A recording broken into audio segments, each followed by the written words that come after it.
People when they're hurt, refusing to get in an ambulance. You hear those stories all the time. People sit outside of hospitals in the ER parking lot waiting for the pain to subside so that they don't incur that financial hit when they walk through those doors.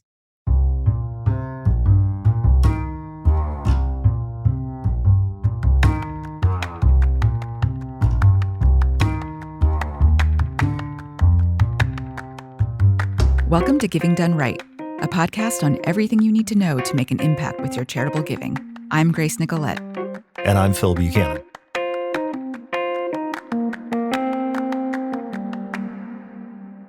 Today on the show, we wanted to bring you an example of an innovative nonprofit and a nonprofit leader who we think is very thoughtful.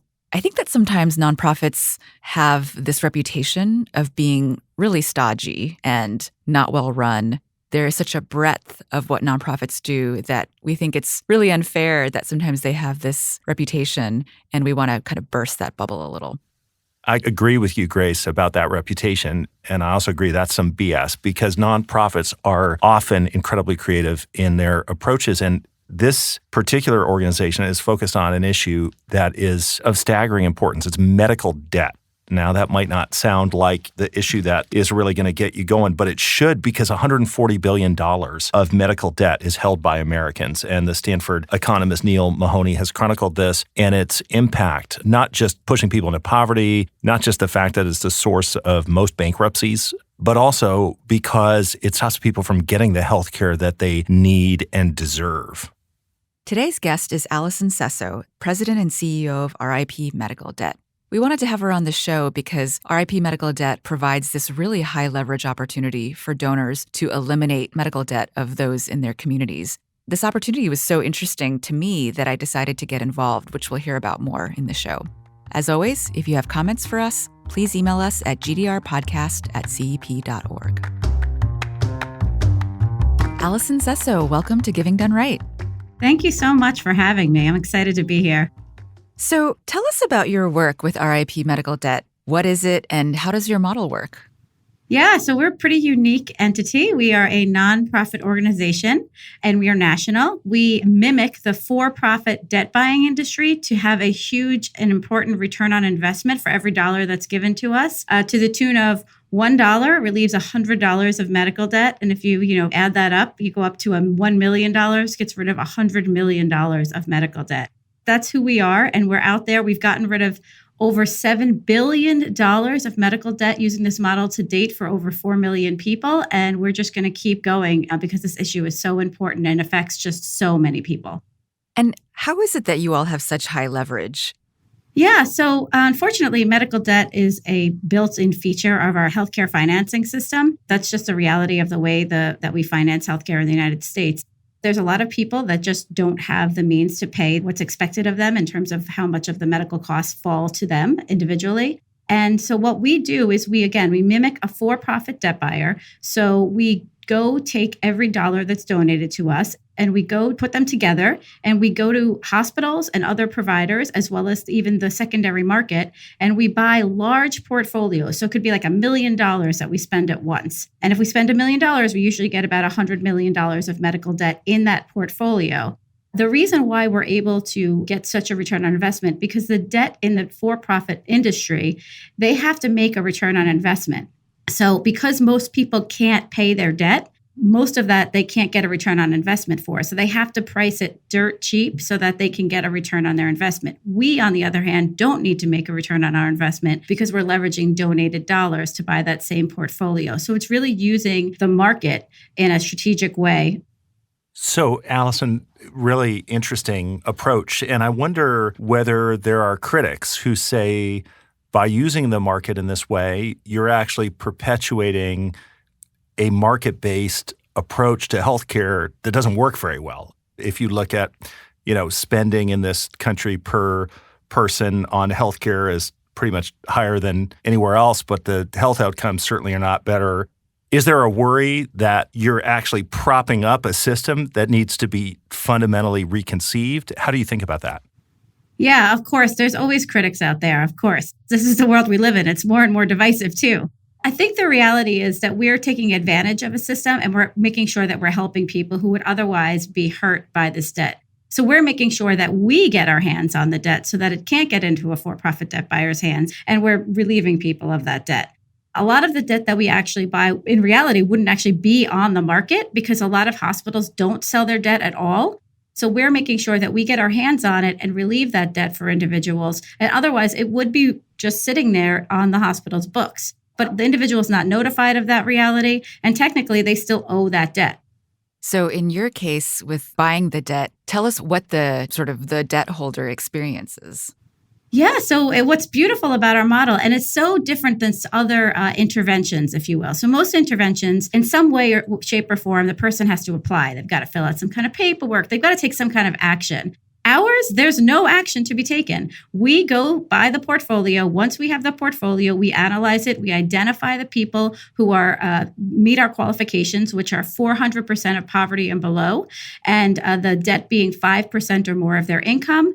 Then we let the people know that we bought their debt and that they are free and clear of that debt for the rest of their lives, and to hold on to the letter we sent them if anyone were to ever follow up, which is unlikely. Wow. And what kind of responses have you gotten from those folks? Oh, my goodness. The sense of relief is palpable. The sense of stress that debt is holding over people, the mental anguish that people go through is intense.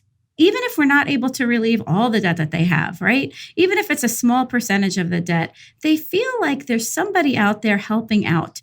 A lot of people point to, religious responses, right? Like, for the grace of God that I gotten this debt saved. And other people really do point to the system. They say, I just felt caught up in the system, and I kept trying to put this debt in the back of my head and pretend like it didn't exist. But I knew it was there. And now that you've taken it away, I'll feel better about going to get the healthcare needs that I deserve and that I've been avoiding all this time because I was concerned about the debts that I might have and embarrassed by this debt. So there's a real stigma attached to it.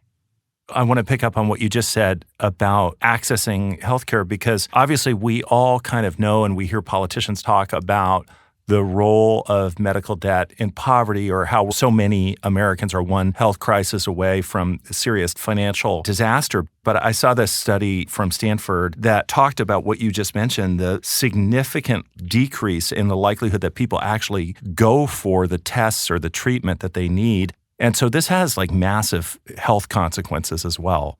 Absolutely. I mean, people when they're hurt, refusing to get in an ambulance. You hear those stories all the time. You hear people taking Ubers instead of getting to ambulance. You should talk to some Uber drivers. They'll tell you that they've taken a fair amount of people to the ER because it's a lot cheaper than getting in an ambulance. People sit outside of hospitals, in the ER parking lot waiting for the pain to subside so that they don't incur that financial hit when they walk through those doors. So it's a pretty bleak situation in terms of medical care and the financial implications that people are very, very aware of, because even if they haven't experienced it themselves, they know somebody that has. Approximately 50 million or 20% of Americans have actually donated to crowdsourcing approaches, and most of them fail. So that just gives you a sense of it.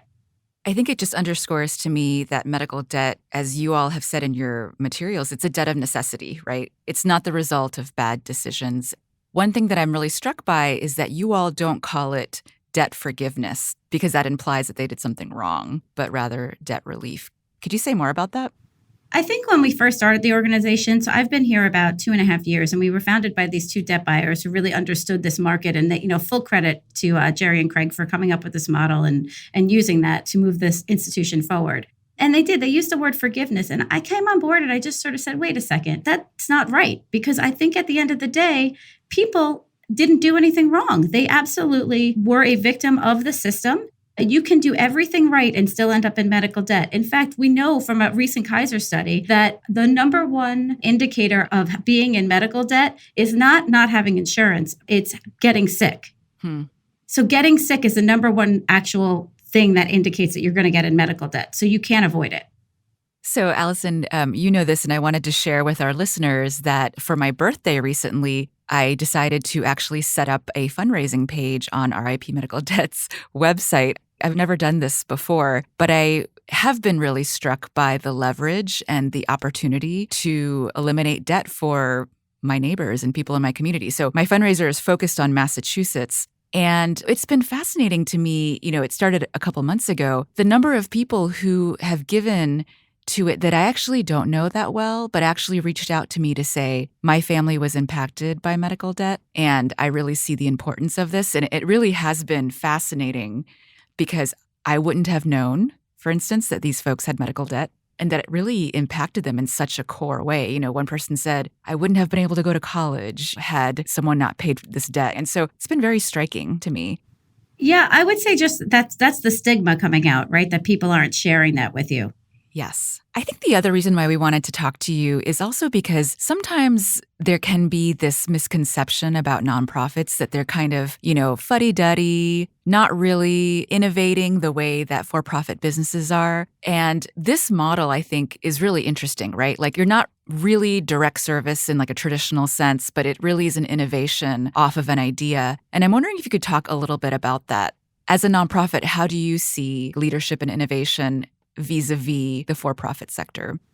First of all, I think that that's just a fallacy. Nonprofits are extremely innovative. I think part of the problem is the way we fund nonprofits, and we don't give them space to innovate. They're living so close to the margins. I saw that with my members when I worked at the Human Services Council. There's no room for mistakes. Everyone knows in a for-profit business, you need room and you need margins to make errors. What I love about our model at RIP Medical Debt is that it is innovative and it's using a for-profit system to create relief for people. I also love the fact that because of the way our model works, we don't have to hire people. That's fundamentally a lot of the problem with a lot of nonprofits is they have to hire people and then they have to fire them. A lot of our work is really done with a debt engine that we created. It's behind the scenes. It's not people. So we're a really small but mighty team that gets a lot done, and we can just reduce how much debt we buy. And we're really sort of an entity, or to your point before, you talked about doing a fundraiser yourself as an individual. Well, you're able to use our debt engine and we're making it accessible to you. And we're doing all of that work behind the scenes to make that happen for you.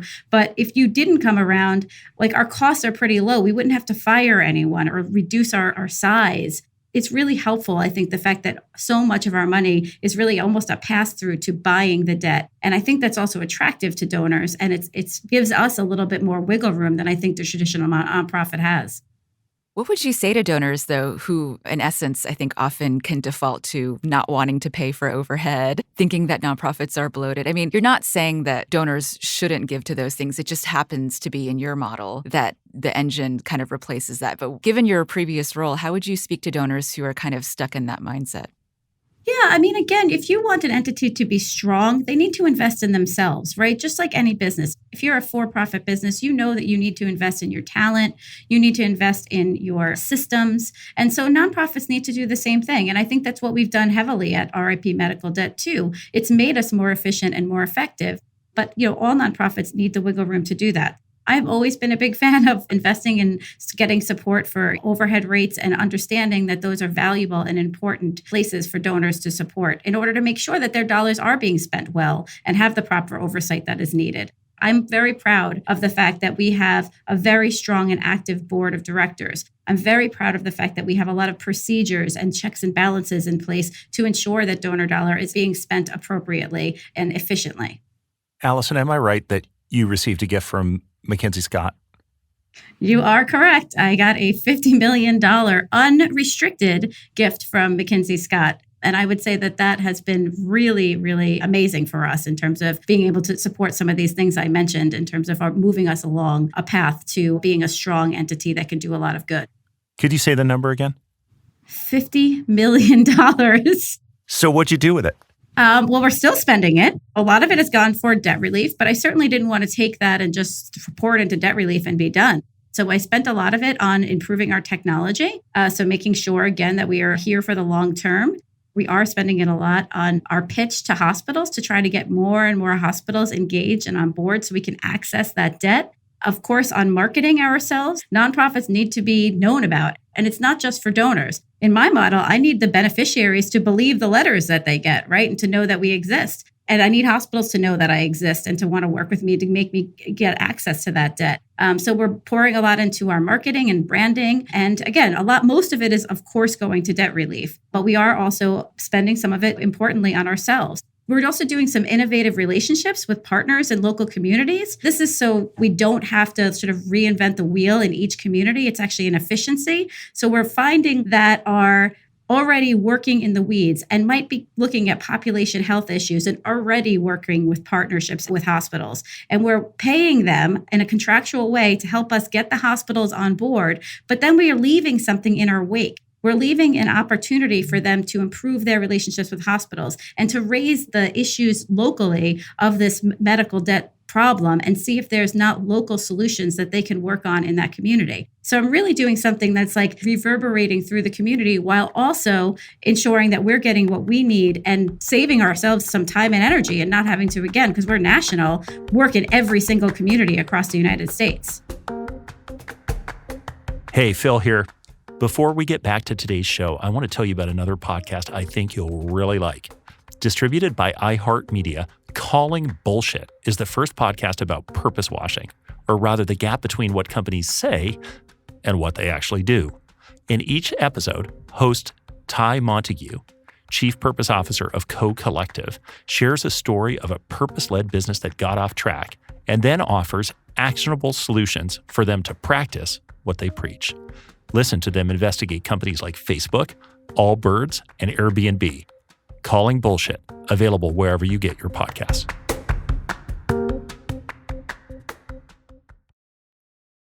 And as someone who's been in this sector for a while, can you comment a little bit about this approach that you've been on the receiving end of and how it contrasts with your other experiences raising money? And do you think there's something that donors should learn from this? Absolutely. I think, first of all, trusting the nonprofit to do their work and then getting out of their way, it's important. I really do think that at the end of the day, what MacKenzie Scott is doing is she's looking hard at the nonprofits in advance, right? She is making sure that we are asked hard questions about what we're doing, making sure that the vision is substantial, that we have good leadership, right? I got asked a ton of leadership questions before I was able to get this grant. And I didn't even know who I was talking to, because that's the thing about it, is you don't have information. And in fact, one of the things I remember saying was, look, if what you're doing to give me this money, it doesn't line up with what I want to do, like I might not take your money. And I didn't know how much we were talking about. I didn't know anything. And the fact that we passed the test, if you will, and got this money was huge. But then she gets out of your way. She really lets you do the work that you're doing in a way that goes back to that efficiency. Having more and more donors trust the nonprofits, do the advance work, but then get out of their way. On that note, your model is so interesting, and even this conversation about MacKenzie Scott is so interesting because we advise donors that it's important to have a relationship with the nonprofits that you give to. Part of that is about understanding, but it's also about transformation for the donor as well. You don't want to just be pushing an agenda. You want to be fully understanding what you're giving to. Can you talk a little bit about, when does it make sense to build a relationship with a donor and when does it not? Because it strikes me that your donors, with my birthday fundraiser, I'm not directly building a relationship with folks who are getting their debt canceled.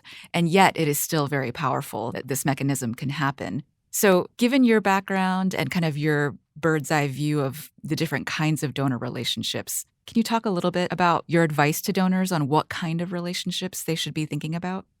Absolutely. And I really appreciate the question. You have to realize that it's a two-way street, like dating or marriage, you're both getting something out of it. And you both have to be honest and transparent about what you're bringing to the table and what you're hoping to take away. And honestly, there has to be moments where you say, you know what, I'm not willing to bend that much in the direction. As a nonprofit leader, I know what I want to accomplish. And I know where there's, if there's certain opportunities, you can weigh them against your vision, but you don't want to get thrown off track. That could be so easy to get done, especially if somebody's throwing a big number at you. I think that's a real potential problem for leaders of nonprofits.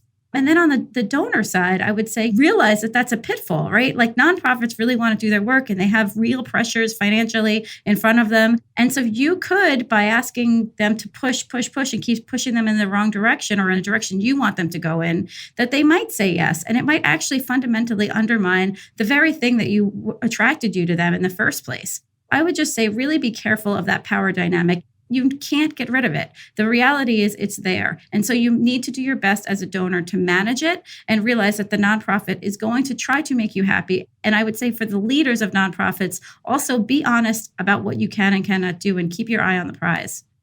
And one of the things that we're doing at CEP is studying, as I think you know, Allison, because we've had an exchange about this, we're studying what happens to the organizations that have been on the receiving end of these big gifts from MacKenzie Scott. How do they spend the money? What does that tell us about pain points and priorities? What impact they believing that they're able to have that they wouldn't otherwise have been able to have? What are the unintended consequences, if any? Does it make fundraising easier or harder because people look and say, well, I don't know if they need our resources anymore, which would be a foolish conclusion to come to, I think. But anyway, so we're looking at that and trying to really distill the lessons for donors because I think it is such an interesting natural experiment. It really does differ from the sort of default approach that so many donors take, which is actually to believe that they have to look over your shoulder and how are you allocating those resources because of a sort of lack of trust that doesn't really make a lot of sense because after all, you know best about the work that you're doing.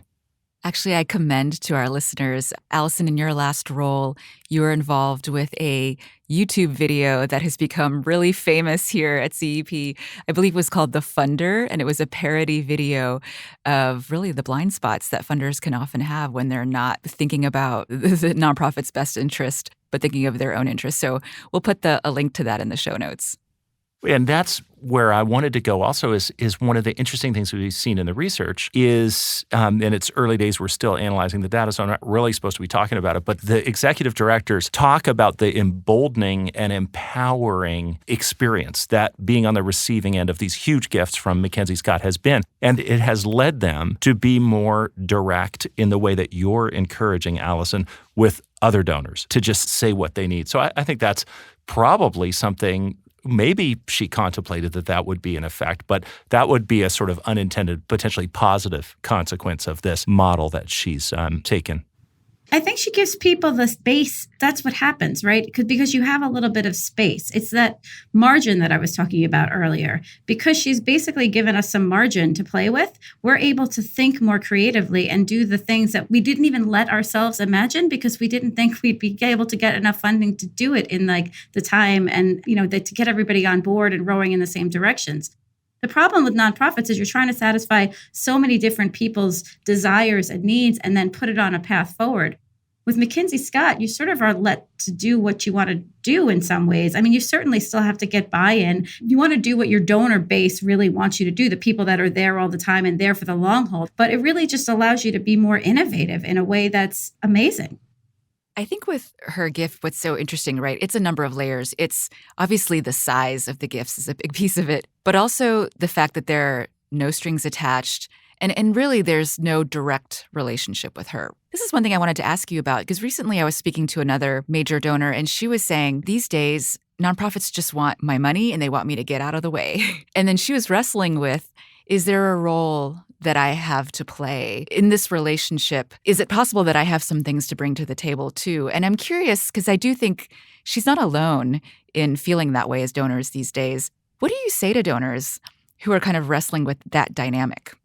I think it's every couple of months. We have this thing, it's called Meet the CEO, where we invite a handful of donors and I give them insight into my thinking. I let them ask me questions. I give them an opportunity for that. And then that's actually what I was saying before about, yes, it's not just what I said, what I want to do. It's not what I, Allison, want to do. It's what I, as the CEO who is getting insight and information from across a wide range of donors, a wide range of stakeholders that allow me to make decisions appropriately and take all those things into account. And so having those Meet the CEO opportunities really lets me engage donors and share my thinking very clearly about where I'm going and what I'm thinking about and get their questions. And that guides both my decisions as well as gives them a good sense and don't feel like they're on the outside. So I think you do need to create opportunities, but that's different than saying, I'm going to give you these dollars in this way, and I want you to do it in this way, and I'm going to keep checking on you every 10 minutes. And you have to keep, making sure that I'm engaged because, there's a lot of donors out there. And if you want the nonprofit head to do that, then they're not going to be focused on the mission.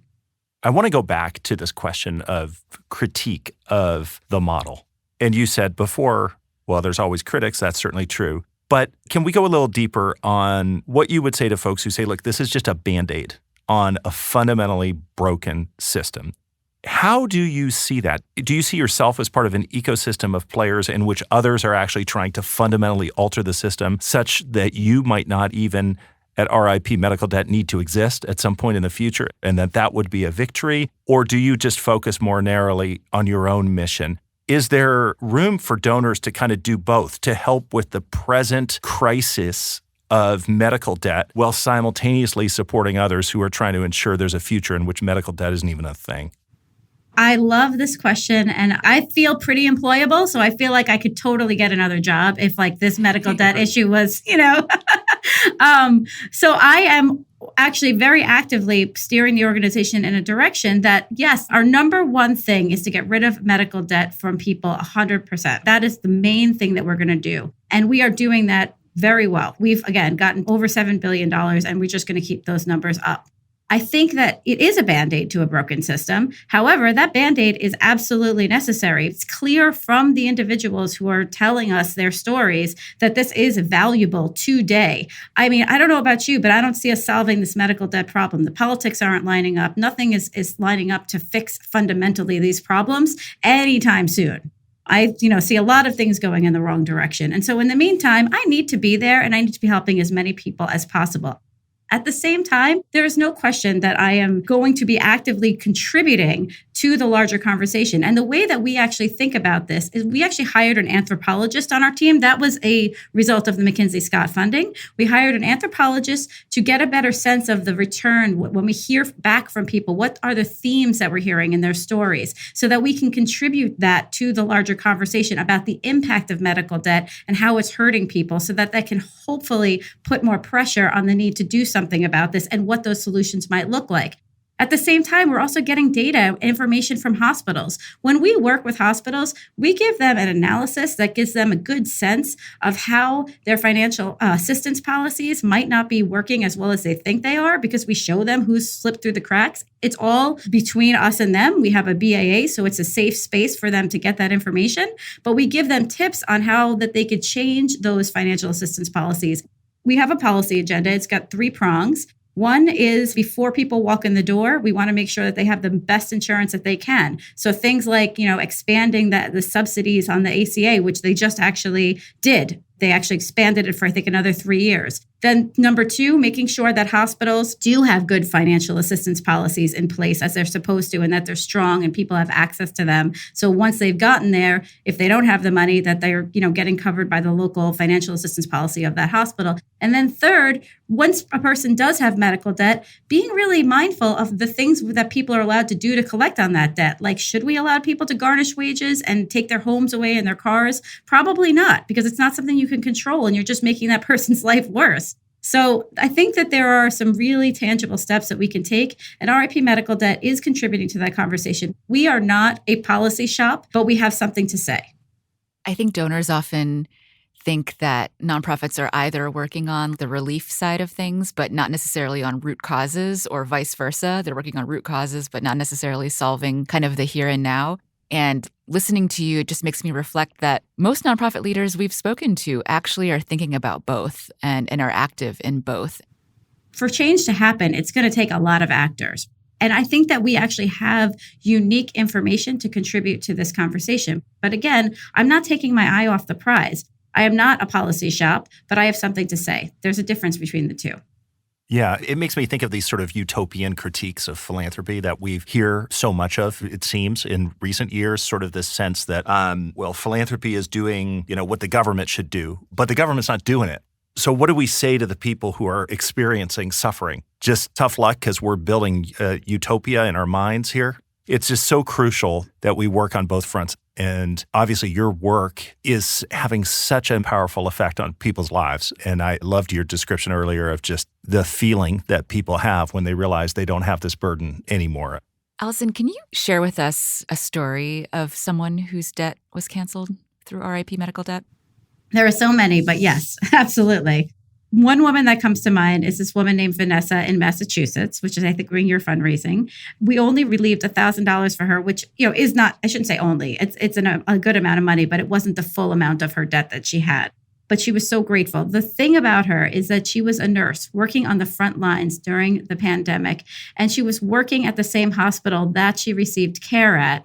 And that is the debt we relieved. And I think that's just shows you how broken the system is. She wanted to go to that hospital because she knew the people who were going to give her the care. And yet she ended up in medical debt. And she had insurance the whole time. But the co-payments were just too high for her, given what she was making as a nurse working on the front lines during the pandemic. And that story to me was just one that I always feel is amazing and heartbreaking, and just shows you how much everyone is impacted by this issue of medical debt. So, Allison, at the end of every show, we like to ask all of our guests, giving done right to you means fill in the blank. How would you answer that? To me, it means believing in the mission deeply of the nonprofit that you're supporting, being a long-term supporter, so coming back to the table repeatedly year after year, and trusting the nonprofit to do the work that they're doing. Thank you so much for joining us. Thank you, Allison. Thanks. This was fun.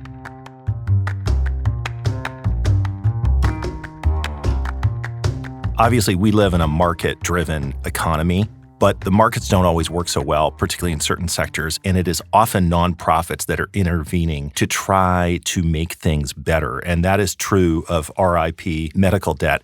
They may not be getting at the root cause of a broken healthcare system, but they are getting at the root cause of a lot of poverty and suffering by erasing the debt of folks who are burdened with it. And that is so important.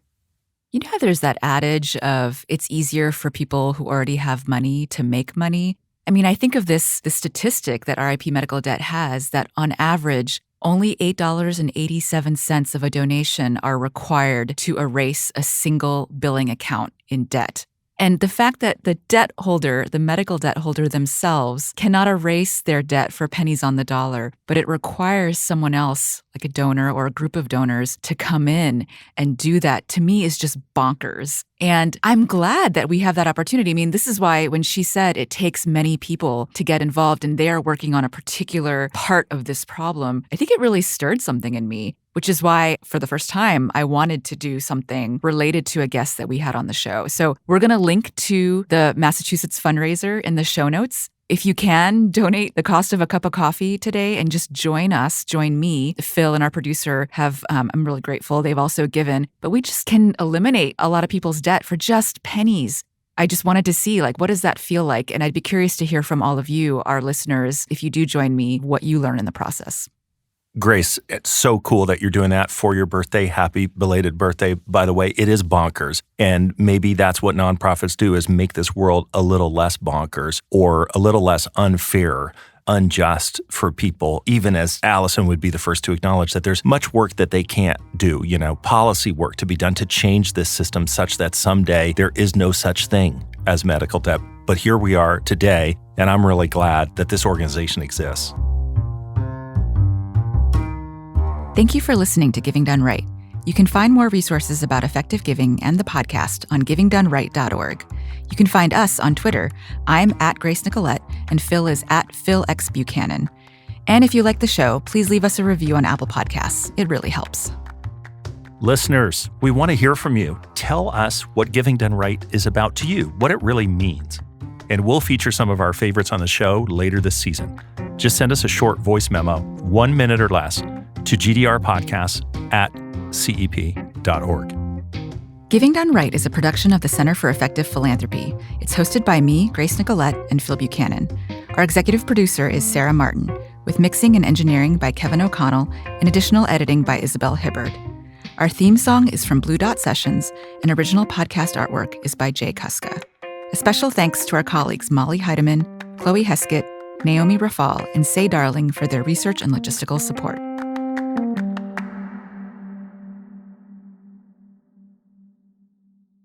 Whether you're just getting started or have been sitting in the C-suite for years, sooner or later, most of us hit a wall, a plateau, an obstacle. The Action Catalyst podcast is designed for this moment, dedicated to intentional leadership, giving you actionable steps and hard-earned insights to ignite your passion for what's next. From thought leaders that have walked the road and come out better and stronger. Get inspired to take action today. Ignite your catalyst at theactioncatalyst.com or wherever you listen to podcasts.